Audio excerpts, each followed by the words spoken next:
শিমের বিচি দিয়ে ইলিশ মাছ একটু মাখো, মাখো হলে কিন্তু খেতে বেশি ভালো লাগে।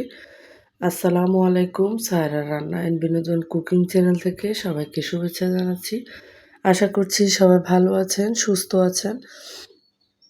আমাদের দৈনন্দিন খাদ্য তালিকায় কিন্তু মাছের চাহিদা বেশ, আর ইলিশ মাছ হলে তো কথাই নেই। এবং শিমের বিচি কিন্তু সারা বছরই ফ্রোজেন করে রাখলে, সংরক্ষণ করে রাখলে খাওয়া যায়। আমি এখানে কিছু ইলিশ মাছের পিস এবং মাথার অংশ নিয়েছি। এগুলো হলুদ লবণ মাখিয়ে নিব। হলুদ লবণ মাখিয়ে এগুলো সুন্দর করে হালকা করে উভয় পিঠ ভেজে নিব। ইলিশ মাছ কিন্তু কাঁচা রান্না করলেও খেতে ভালো লাগে। সে সাথে হালকা ভেজেও রান্না করা যায়। বিভিন্নভাবে কিন্তু ইলিশ বেশ জনপ্রিয়। আমি একটি প্যানের মধ্যে ১ম এই তেল দিয়ে দিলাম। এখন হলুদ লবণ মাখিয়ে রাখা মাছগুলো ভেজে নিচ্ছি। মাছ কিন্তু খুব বেশিক্ষণ ম্যারিনেট করে রাখার দরকার হয় না। সাথে সাথেও রান্না করা যায় বা ৫-১০ মিনিট রাখলেই কিন্তু হয়।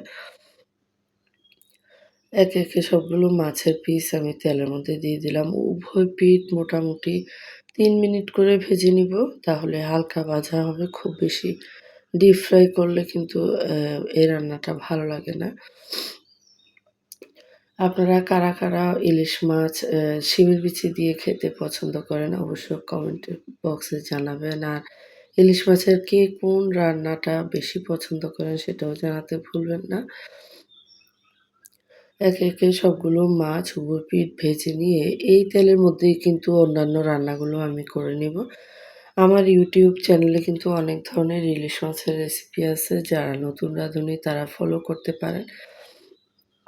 এখন এই তেলের মধ্যেই আমি বাকি রান্নাটা কমপ্লিট করব। এখানে পেঁয়াজ বাটা দিয়ে দিচ্ছি ২ টেবিল চামচ। সেই সাথে রসুন বাটা ১ টেবিল চামচ, আদা বাটা ১ টেবিল চামচ। অনেকে কিন্তু মসলা ছাড়াও ইলিশ মাছটা খেতে পছন্দ করে। কিন্তু রান্না করা যায়, সে ধরনের রেসিপিও কিন্তু রয়েছে। সে সাথে আবার একটু হালকা মসলা দিয়েও খেতে ভালো লাগে। আমি এখানে দিয়ে দিচ্ছি টমেটো, ফ্রোজেন করা টমেটো।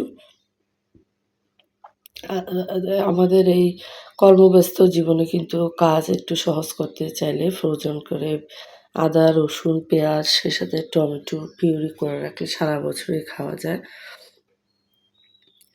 হলুদের গুঁড়ো দিয়ে দিলাম এখানে ১.৫ চা চামচ পরিমাণ এবং মরিচের গুঁড়ো দিয়েছি ১.৫ চা চামচ পরিমাণ। মরিচ আসলে চেরা কাঁচামরিচ দিয়েছি, ঝাল যার, যার পছন্দ অনুসারে বাড়িয়ে কমিয়ে দিতে পারেন। মসলাটা মোটামুটি তেল উঠে আসা পর্যন্ত কষিয়ে নিব। সে তারপর টমেটোটা একটু পরে আ মিশে গেলেও চলবে। যেহেতু এখানে ফ্রোজেন করা আমি কিছু শিমের বিচি এড করছি। ফ্রোজেন করে শীতকালে শিমের বিচিগুলো হালকা একটু হলুদ দিয়ে ভাপিয়ে নিয়ে ফ্রোজেন করে রাখলে সারা বছরই কিন্তু খাওয়া সম্ভব। জাস্ট পানিটা ফুটে আসলেই কিন্তু স্ট্রেইনারে পানিটা ঝরিয়ে নিতে হবে। তারপরে পানি ঝরার পরে ডিপ ফ্রিজে ছোট, ছোট আ প্যাকেট করে রাখলে রান্নার সময় নামিয়ে নিলে হয়, খুব বেশিক্ষণ লাগে না।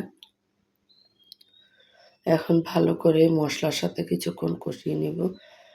ফ্রোজেন করা শিমের বিচিগুলো কিন্তু খুব দ্রুতই সিদ্ধ হয়, বেশিক্ষণ সময় লাগে না। আপনারা যারা আমার YouTube চ্যানেল থেকে দেখছেন প্লিজ একটি লাইক দিয়ে যাবেন। যারা সাবস্ক্রাইব করেননি সাবস্ক্রাইব করে পাশে থাকবেন আর অবশ্যই বেল বাটনটি ক্লিক করতে ভুলবেন না। তাহলে আমি ভিডিও দিলেই নোটিফিকেশন পাবেন। শিমের বিচিগুলো মোটামুটি ১০ মিনিটের মতো কষিয়ে এখানে মাছগুলো দিয়ে দিলাম। শিমের বিচি কিন্তু সিদ্ধ হতে খুব বেশিক্ষণ সময় লাগবে না। এই পর্যায়ে আমি ২ কাপ পানি এড করে দিলাম। খুব বেশি পানি এড করতে হবে না। কারণ শিমের বিচি কিছুক্ষণের মধ্যে সিদ্ধ হয়ে যাবে। আর এই রান্নাটা পাতলা ঝোলের চেয়েও একটু মাখো, মাখো হলেই কিন্তু খেতে ভালো লাগে। আর ইলিশ মাছের ফ্লেভারটা পেতে চাইলে এখানে ধনেপাতা আ না ইউজ করাটাই ভালো। তাহলে ইলিশ মাছের ফ্লেভারটা ভালো থাকে।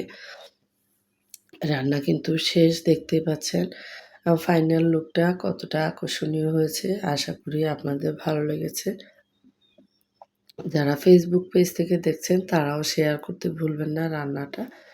তাহলে কিন্তু আপনাদের ফ্রেন্ডস ও ফ্যামিলি মেম্বার দেখার সুযোগ পাবে। দেখতেই পাচ্ছেন ফাইনাল লুকটা কতটা সুন্দর হয়েছে।